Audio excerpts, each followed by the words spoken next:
Saudara, intensitas kunjungan luar negeri Presiden Prabowo Subianto di tengah dinamika global menuai beragam tanggapan. Mantan Wakil Menteri Luar Negeri Dino Patijalal menilai bahwa diplomasi Presiden perlu dirancang lebih terukur dan terencana.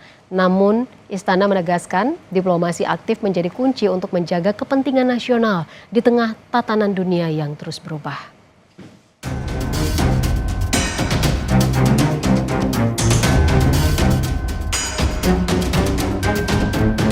Intensitas kunjungan luar negeri Presiden Prabowo Subianto di tengah dinamika global menuai beragam tanggapan. Mantan Wakil Menteri Luar Negeri Dino Patijalal menilai kunjungan luar negeri Presiden perlu ditopang perencanaan jangka panjang dan komunikasi publik yang lebih jelas. Menurut Dino, masyarakat berhak mengetahui tujuan strategis dan manfaat konkret setiap agenda diplomasi yang dijalankan pemerintah. Dino juga mengusulkan sebagian misi diplomatis yang bersifat taktis dapat didelegasikan kepada Menteri Luar Negeri. Langkah ini dinilai dapat membuat Presiden lebih fokus menangani urusan dalam negeri sekaligus meningkatkan efisiensi anggaran. Kami mengamati ada sejumlah kunjungan yang dilakukan secara spontan tanpa perencanaan dan tujuan yang jelas. Rencana kunjungan internasional Presiden secara garis besar perlu dipetakan setahun sebelumnya. Saya juga mengusulkan agar ke depan sebagian besar misi diplomatik yang bersifat taktis dapat dioper ke Menlu Sugiono. Ini juga akan menghemat biaya karena biaya perjalanan Menlu mungkin hanya didampingi oleh 3 orang staf akan jauh lebih hemat dari biaya perjalanan Presiden dan hasilnya dari segi substansi juga kurang lebih akan sama. Menanggapi kritik ex-Wamenlu, Sekretaris Kabinet Teddy Indrawijaya menegaskan diplomasi Presiden bukan sekedar kegiatan seremonial. Menurutnya, hubungan personal antar pemimpin negara menjadi modal penting untuk memperkuat posisi Indonesia di panggung internasional.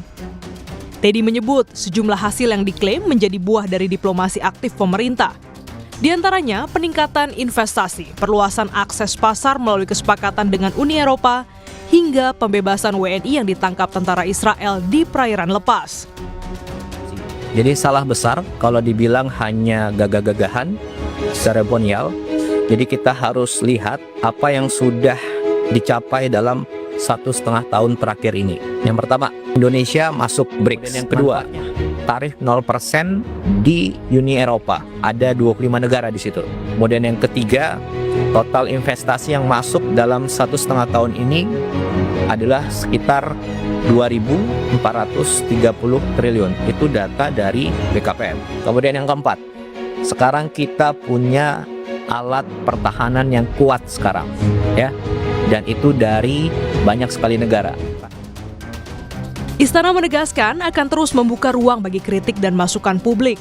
Namun, pemerintah meminta agar penilaian terhadap diplomasi Presiden juga mempertimbangkan hasil dan manfaat yang diklaim telah dicapai selama ini.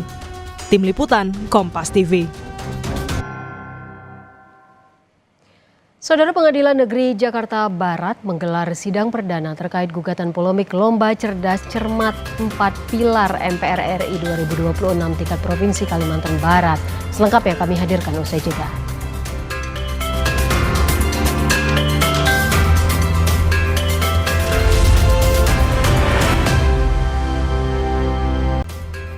Saudara, Pengadilan Negeri Jakarta Pusat menggelar sidang perdana terkait gugatan polemik Lomba Cerdas Cermat 4 Pilar MPR RI 2026 tingkat Provinsi Kalimantan Barat. Sidang digelar pukul 11 siang dengan menghadirkan kuasa hukum penggugat yakni David Tobing. Dengan tergugat 1 Ahmad Muzani, tergugat 2 Diasita Widya Budi, tergugat 3 Indri Wahyuni, dan tergugat 4 Cindy Lutfiana. Ada 4 gugatan yang diajukan diantaranya mengabulkan gugatan penggugat seluruhnya serta menyatakan para tergugat telah melakukan perbuatan melawan hukum. Majelis Hakim memutuskan untuk menunda sidang pekan depan dengan melengkapi legal standing. Hakim juga berharap ada mediasi antara kedua belah pihak. Kalau bisa mediasi di luar, terjadi perdamaian, kami sangat menyambut baik. Tentu majelis sangat mendorong sekali terjadi perdamaian, demikian ya. Jadi untuk pertemuan selanjutnya kita masih dengan melengkapi legal standing dari para tergugat. Ada pertanyaan atau ada yang mau disampaikan? Cukup sidang ditunda ke hari Selasa tanggal 9 Juli tahun 2020. Demikian sidang ditutup. Terima kasih. Demikian Indonesia Update hari ini. Terima kasih, sampai jumpa. Saudara, insiden mati lampu mewarnai sidang pembacaan pledoi atau nota pembelaan mantan Mendikbudristek Nadiem Makarim. Hakim pun menskor sidang yang sempat gelap gulita. Yang mulia. Insiden mati listrik terjadi di tengah jalannya sidang pembacaan pledoi Nadiem. Tolong IT, ada IT. Di tengah kondisi gelap, majelis hakim langsung meminta tim IT untuk memeriksa instalasi listrik. Akhirnya aliran listrik kembali normal beberapa saat kemudian dan diikuti sorak dari pendukung Nadiem Makarim.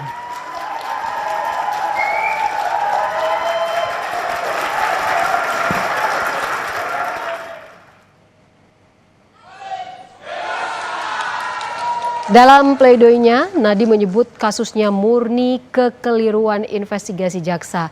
Ia bilang tidak ada unsur yang terbukti dari tuntutan jaksa, mulai dari niat jahat, nilai kerugian negara, hingga unsur memperkaya diri sendiri dan korporasi. Dengan begitu, Nadiem menilai dirinya wajib bebas dari segala tuntutan. Dia juga menyebut proyek pengadaan Chromebook menghemat anggaran pemerintah hingga 3,9 triliun rupiah.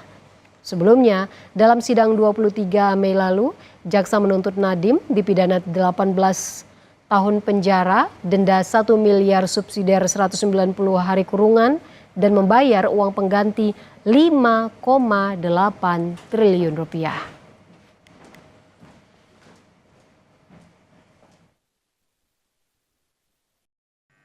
Majelis Hakim yang terhormat, kebijakan kementerian untuk memilih Chrome OS yang gratis secara mutlak telah menghemat pengeluaran negara Indonesia setidak-tidaknya 3,9 triliun rupiah.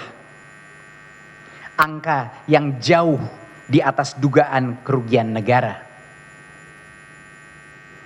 Saat tim mempresentasikan rekomendasi mereka kepada saya, diestimasikan biaya paket sekolah kalau semua laptopnya Windows itu 148 juta per sekolah.